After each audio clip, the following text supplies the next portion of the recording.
liberación. Los mastocitos y los basófilos, que son los iniciadores de la liberación de histamina, para iniciar los daños vasculares y las quimiosinas que inician la inflamación neurológica, va a haber un segundo tiempo. El primer tiempo es rápido, inmediato. Pero el segundo tiempo es para formar los metabolitos derivados del ácido araquidónico. Metabolitos que son compuestos moleculares que van a potenciar la inflamación, van a actuar más fuerte y además la van a prolongar por varias horas, ya que la histamina se agota, se acaba, y su efecto es corto. Entonces es acá donde los mastocitos producen una enzima llamada fosfolipasa A2. FA2. Esta fosfolipasa A2, ¿no?, como su nombre indica, es una enzima para fosfolípidos. Pero no nos degrada, nos va a cambiar. Va a cambiar ese sustrato que es el fosfolípido de membrana, de las membranas de cualquier célula que esté cercana, y a los fosfolípidos nos va a convertir en un producto diferente, en ácido araquidónico. O sea, miren, hay células por ahí, ¿no?, todo lo que sería la inflamación, diferentes células con su membrana. Todas las membranas van a actuar con esta enzima fosfolipasa para formar este ácido. Un ácido que está formado por 20 carbonos, como podemos ver acá. Por eso también el nombre de eucosanoide. Euco significa 20. Ahora, este ácido araquidónico ya formado va a ser el principal sustrato para formar estos metabolitos del ácido araquidónico. Y van a intervenir ahora dos enzimas. Van a ser como una competencia. Una enzima llamada ciclooxigenasa y otra enzima llamada lipoxigenasa. Ahora, estas dos enzimas que también los producen los macrófagos, neutrófilos, mastocitos, todas las células inflamatorias, van a entrar en competencia para ver quién fragmenta primero al ácido araquidónico. Y esos fragmentos producidos serán los metabolitos del ácido araquidónico. Si llega la ciclooxigenasa primero y fragmenta, ¿no?, al ácido araquidónico a un nivel, va a formar prostaglandinas. Puede formar tromboxano A2. Puede formar también prostaciclinas. Todo depende de a qué nivel la ciclooxigenasa va a fragmentar al ácido araquidónico. Ahora, si llega primero la lipoxigenasa, también va a fragmentar a otro nivel al ácido araquidónico, formando leucotrienos, lipoxinas. Se van a acordar con la letra L, ¿no? L de LOX, ¿no?, lipoxigenasa, forma L, leucotrieno, L, lipoxinas. Ahora, la COX y la LOX, si lo vamos a llamar, las enzimas, van a formar diferentes compuestos, ¿no?, diferentes metabolitos. Aquí podemos ver cómo la ciclooxigenasa, fragmentando ese ácido araquidónico, forma las prostaglandinas. Ahora, las prostaglandinas se van a dividir según el tipo de sus enlaces en prostaglandina G2, que sería la básica, ¿no?, hace el primer metabolito, y por acción de una peroxidasa de otra enzima se forma prostaglandina H2. Esta va a ser el sustrato, ¿no?, la prostaglandina H2, para formar otros metabolitos dependiendo otras enzimas que intervengan. Si actúa la tromboxano sintetasa, pues se va a formar tromboxano A2. Si actúa la prostaciclina sintetasa, se va a formar prostaciclina, que es la prostaglandina I2, prostaciclina. Y también, según haya también algún tipo de modificación en los enlaces, la prostaglandina H2 va a formar a estas tres poderosas prostaglandinas, la D2, E2 y F2. siendo las dos más potentes, la prostaglandina E2 y la prostaglandina D2. Estas dos son importantes porque van a aumentar la permeabilidad de las membranas capilares. Va a aumentar la vasodilatación de las arteriolas. Justamente los dos cambios vasculares que están produciendo el exudado inflamatorio. Inclusive la prostaglandina E2 también produce dolor. O sea, actúa a nivel de los nociceptores del dolor. Entonces, pues va a haber tumor, calor, dolor, rubor, todo más prolongado. Ahora, si la lipoxigenasa actúa, vemos cómo se va a formar el leucotrieno A4 a partir del ácido araquidónico. Según las modificaciones de los enlaces, se van a formar dos leucotrienos, el B y el C. 4. Siempre los leucotrienos terminan en 4 y las prostaglandinas terminan en 2. El leucotrieno B4 es una potente quimosina. Les he dicho la anterior semana, ¿verdad? Se van a acordar de 3 quimosinas importantes. C5A, interleucina 8 y leucotrieno B4. Eso iba a ser pregunta de examen. Leucotrieno C4 también puede dar origen a B4 y a E4. Todos estos tres leucotrienos actúan también produciendo aumento de permeabilidad, exudado, pero también broncoconstricción. A nivel del músculo liso de los bronquios, estos leucotrienos producen contracción muscular. Y el bronquio disminuye su calibre, se contrae. Esa broncoconstricción es lo que va a provocar asma. Cierre de la vía aérea, dificultando la ventilación. Otra cosa más.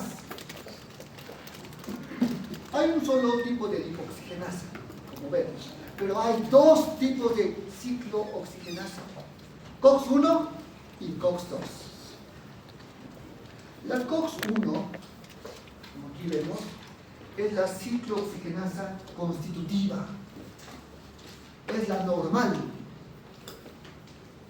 Cuando el organismo y las mucosas, sobre todo, necesitan vasodilatación y aumentar el flujo sanguíneo de la mucosa, producen ciclooxigenasa 1 para que a partir del ácido araquidónico se produzca prostaglandina H2.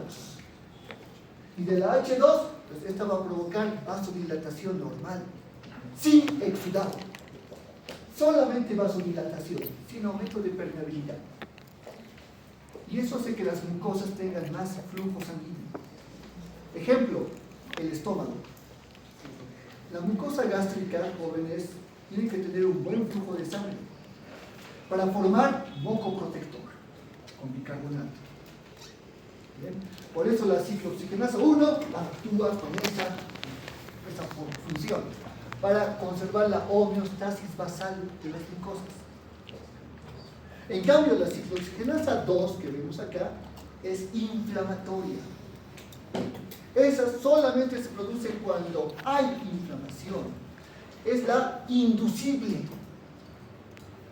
Entonces, cuando hay infección o lesión de tejidos y se activa la inflamación, la COX-2 actúa y hace también que esta prostaglandina H2 constitutiva forme prostaglandinas inflamatorias, las que van a causar la inflamación, el exudado con aumento de permeabilidad y dolor, sobre todo dolor.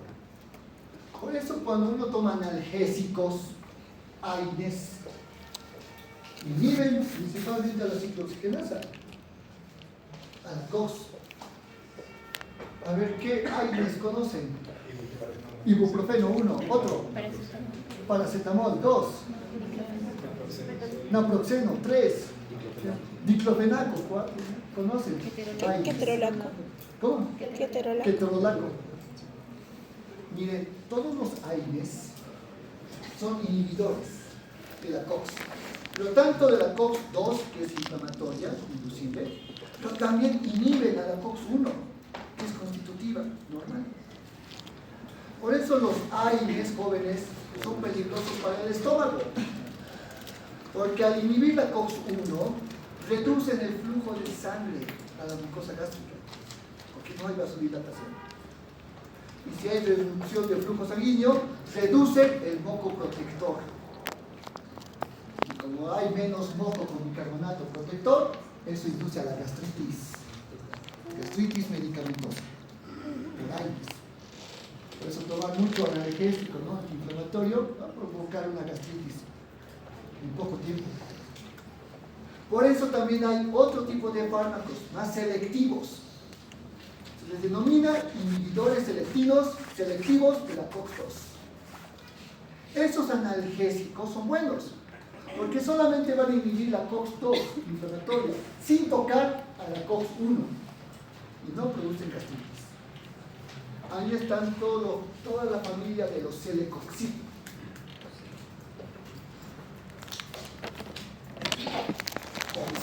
Todo lo que tenga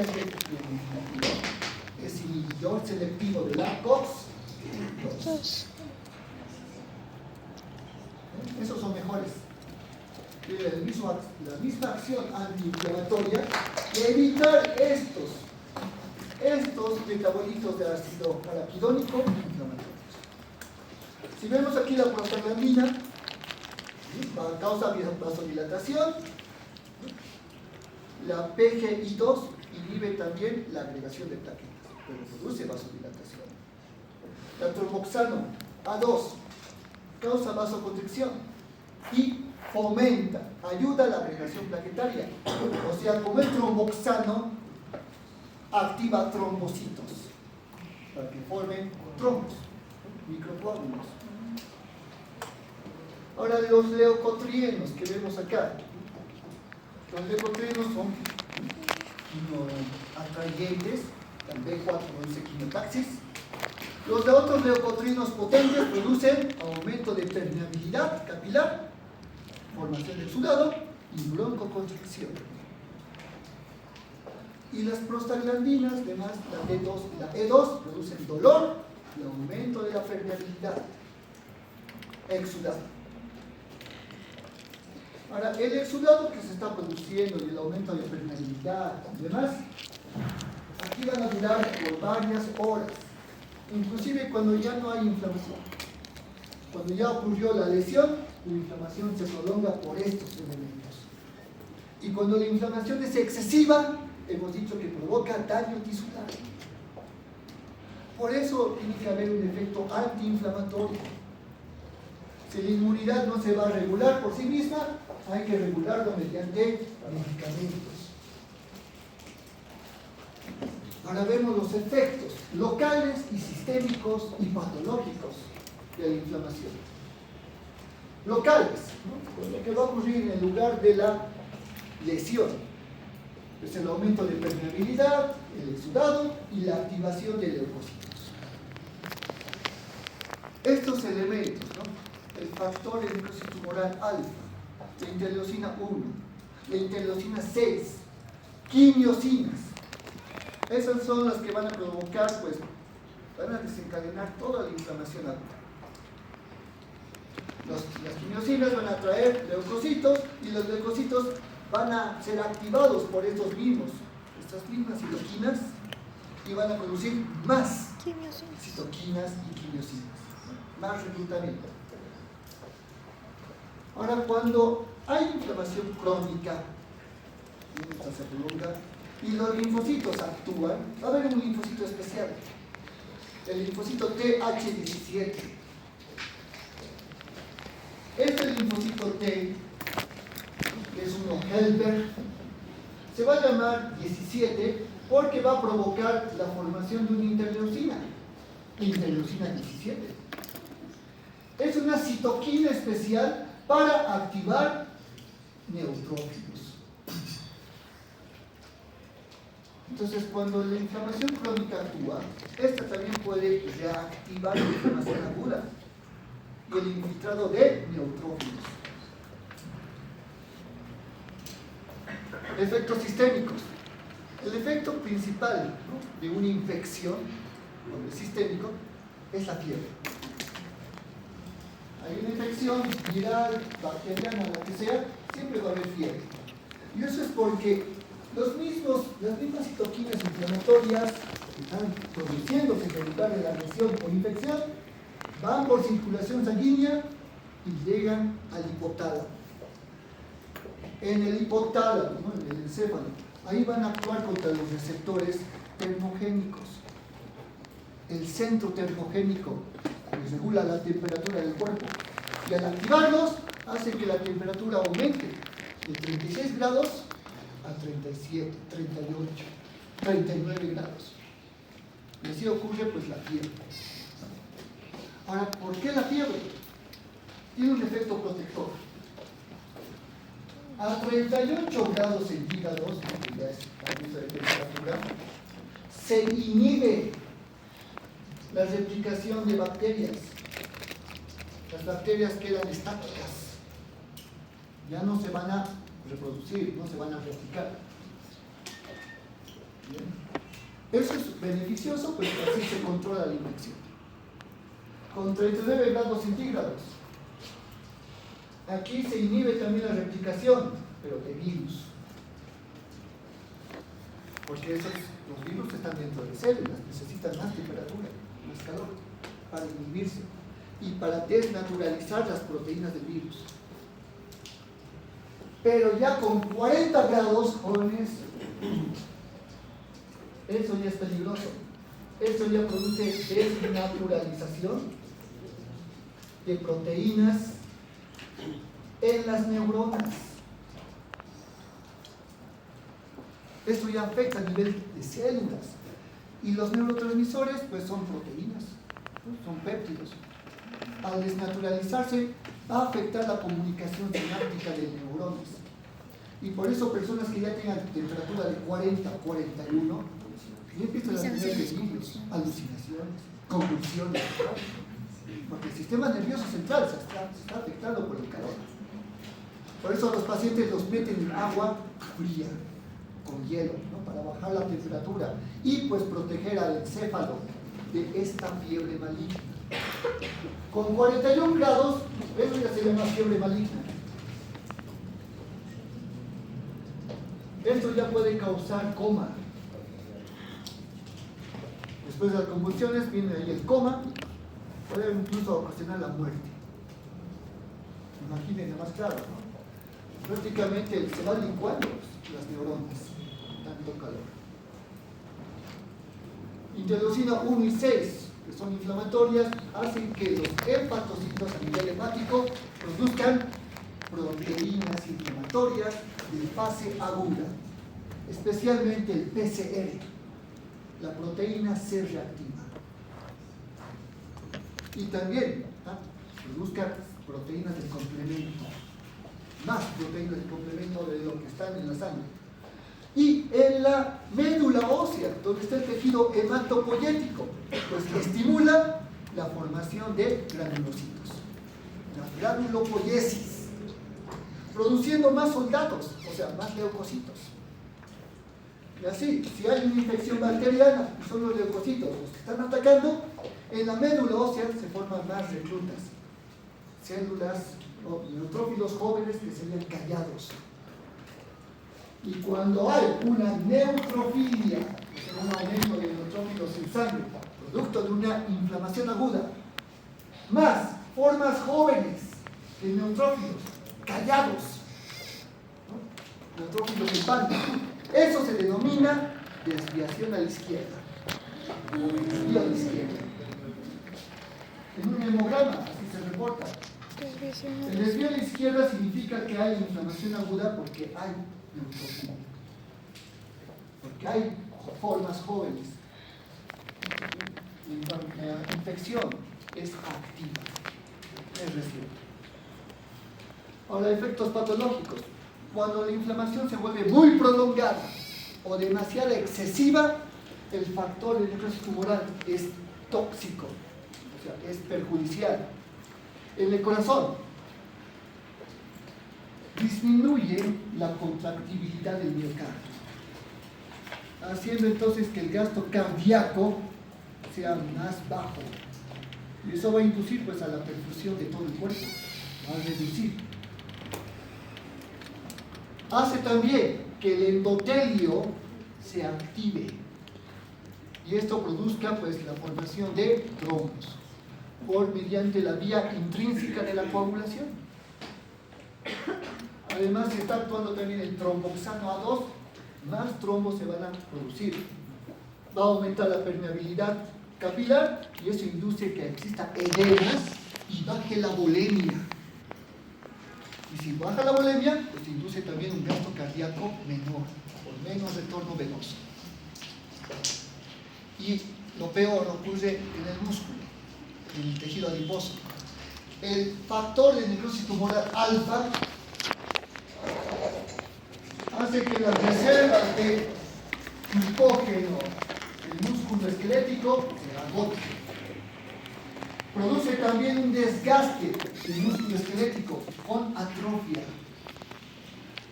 ocasionando caquexia, enflaquecimiento extremo. Y la persona pierde peso. Pierde peso porque el tejido celular subcutáneo y el tejido muscular disminuye su volumen. Toda la masa magra del cuerpo cae, va bajando. Por eso a este factor también se le conoce como caquexina. Esta es la citoquina que produce caquexia.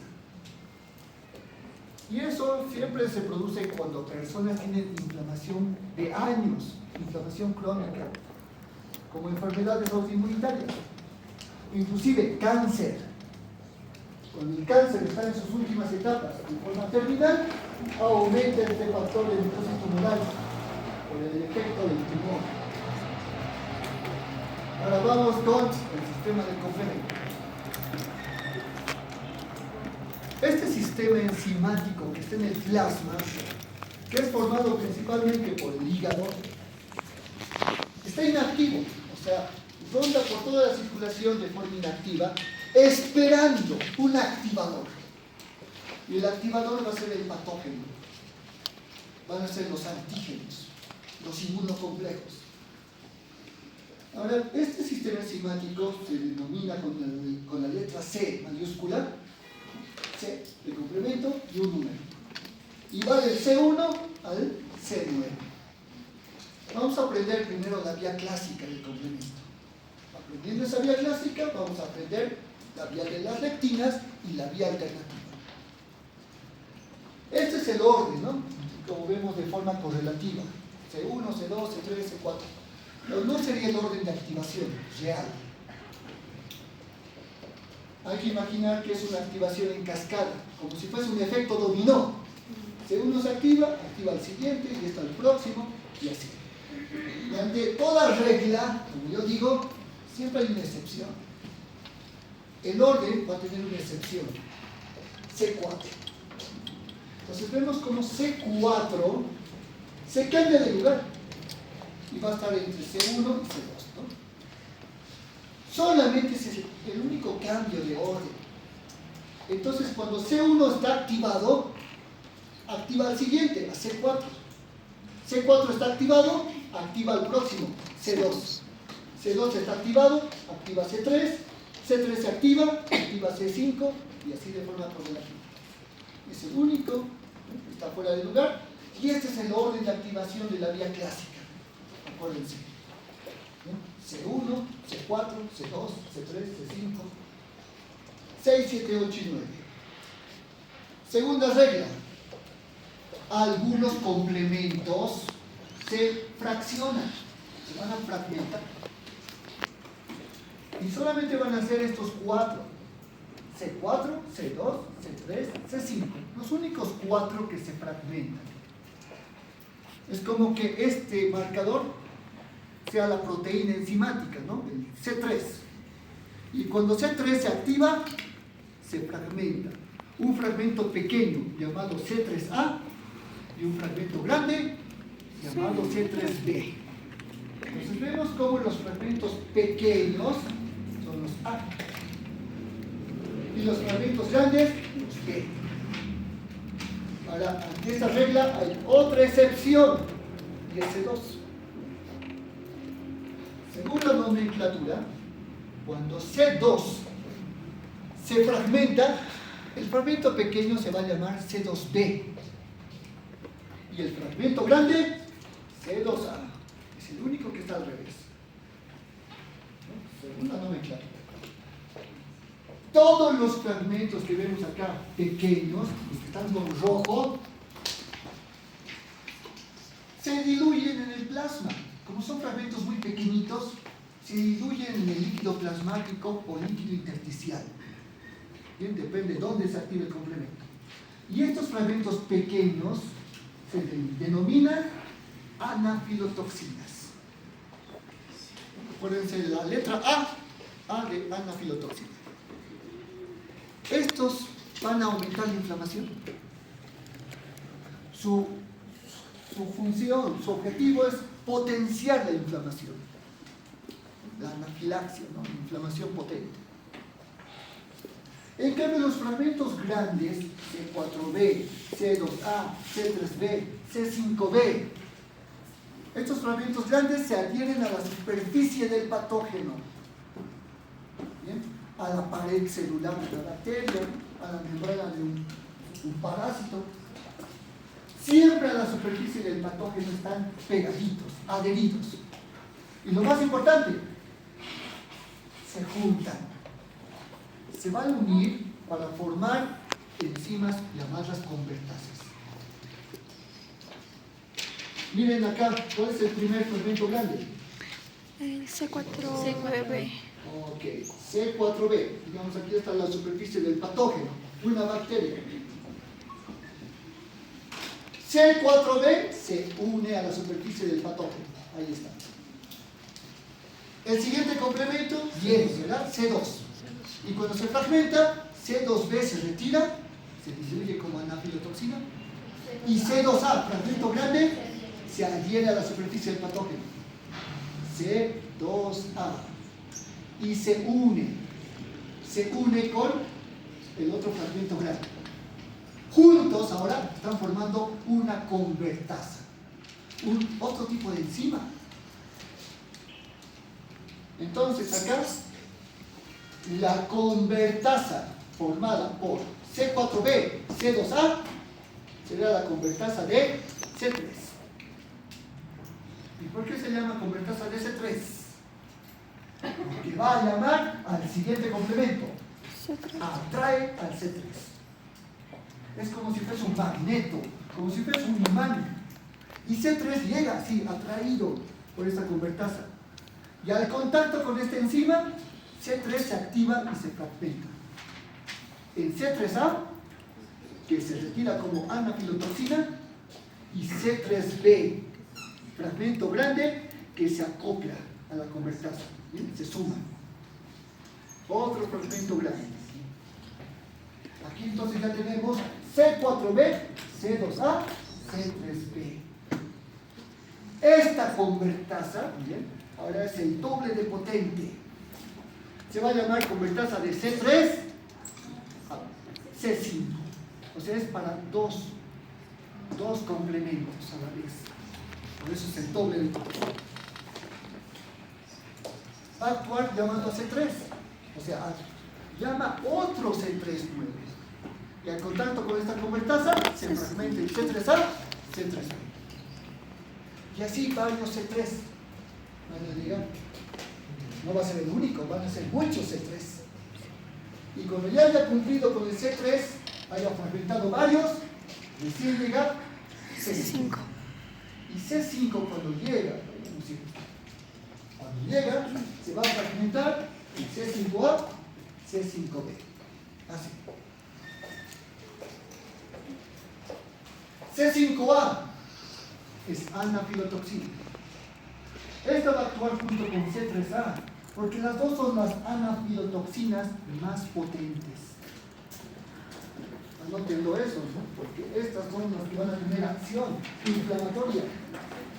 C3A y C5A. Estas dos últimas son potentes anafilotoxinas.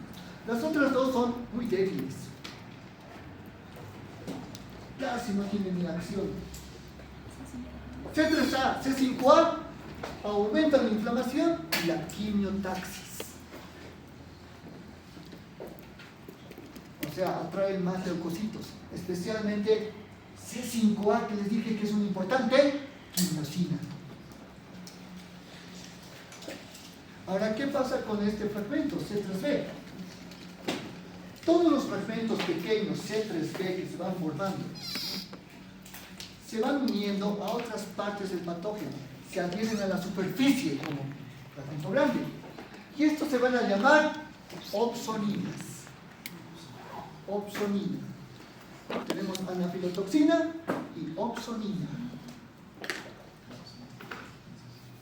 Ahora, las opsoninas van a causar una cosa: opsonización. La pregunta es, ¿qué diablo significa opsonización? Significa nada más que condimentación. Condimentar al patógeno. Esa sería la vía clásica, miren. Aquí, la vía de las lectinas y la vía alternativa. Ahorita vamos a saber por qué, ¿no? Y si nos damos cuenta, aquí están las convertasas. C4b, C2a.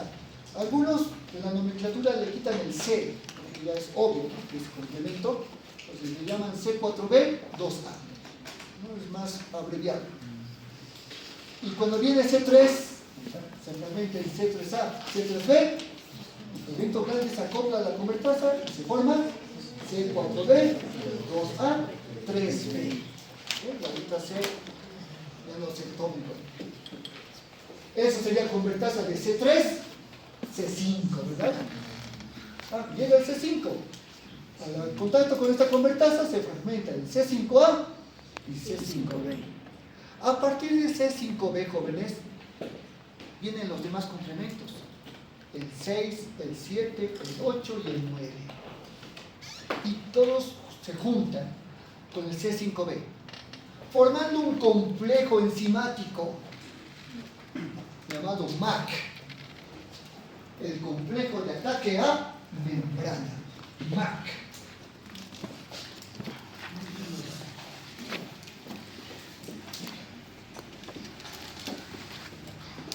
Ahora, ¿tiene un marcador? Gracias. Hay uno, otro. Les explicaría bonito con colores. Que me he traído mi mochila. Pregunta de examen ahora. Solo con los marcadores. Hay 3 objetivos del complemento. 3 metas con los cuales va a llegar. Primero, aumenta la inflamación. Número 2, aumenta la fagocitosis. Y número 3, provoca lisis osmótica.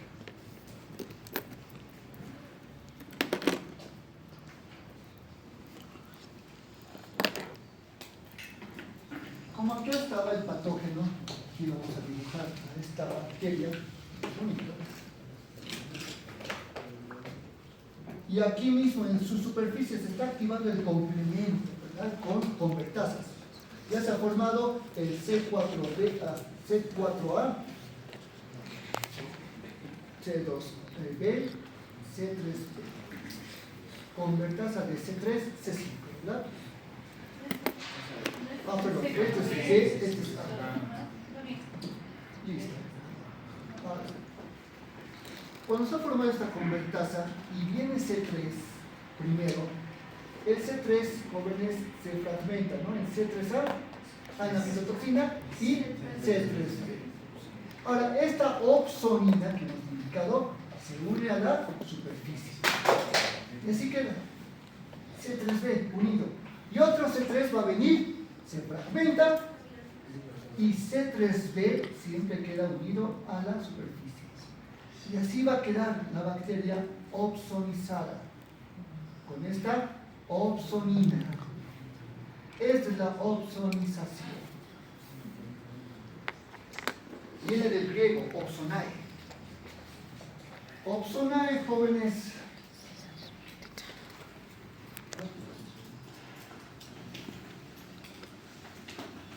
Creo que se colgó esto. Está trabado. ¿Puedes ir, por favor? Creo que está trabado la presentación. Opsonización como condimentación es darle sabor.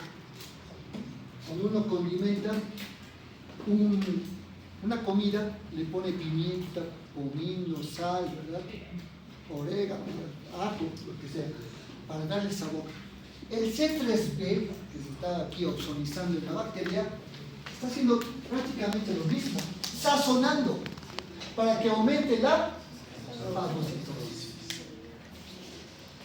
Va a llegar un neutrófilo, seguramente, o un macrófago, los fagocitos.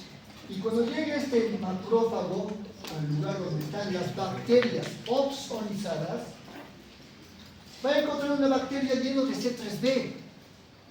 C3b en toda la superficie, bien sazonada.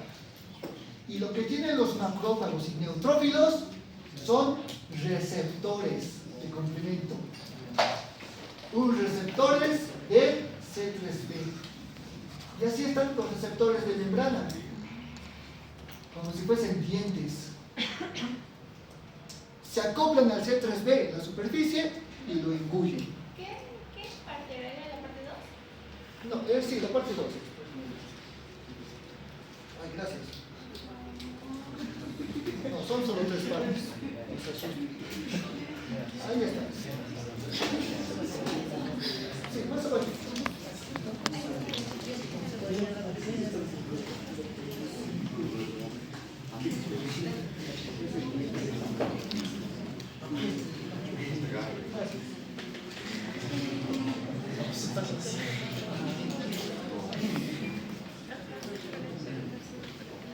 Con esto, los neutrófilos, miren, con este receptor de complemento, el receptor de complemento, va captando al C3b.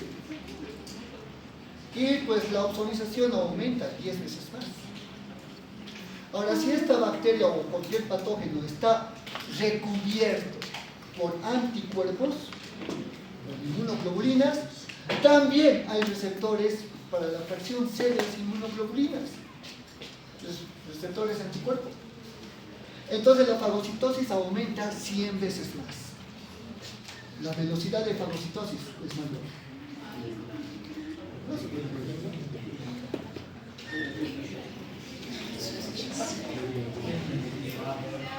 Claro, vamos a repetir.